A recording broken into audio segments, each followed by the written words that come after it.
y'all doing? It's Rob Burnham, aka Preacher Man R&B, and this is another episode of Richard TV 91. This time I'm doing another episode of Vampire Diary Reviews. This time I'm reviewing Vampire Diary Season 2, Episode 3. What happens on this week's episode is Alaric shows back up, and he helps Elena and Damon try to figure out about werewolves. And they go to Alaric's ex-wife's old college where she worked at, and one of the girls was working under her knows about vampires, knows about werewolves, knows about all this, and shoots Damon because she knows Damon Salvatore, or she knows about Damon Salvatore, and he's supposed to be dead. And she thinks that Elena's Catherine.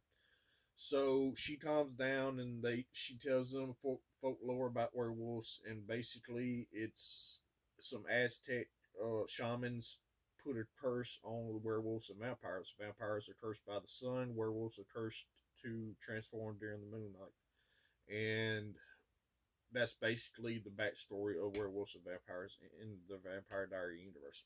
Well, what happens is happening is Stefan is trying to teach Caroline how to control her being a vampire or whatever, and she accidentally bites Matt and bites him pretty good, and Stefan has to come in and stop her and help her control it, and then uh, Tyler Lockwood's uncle, who's done transformed into a werewolf by this point, attacks Caroline, and Stefan saves Caroline, and Tyler tells his uncle to stop, and he stops in his werewolf form and then runs off.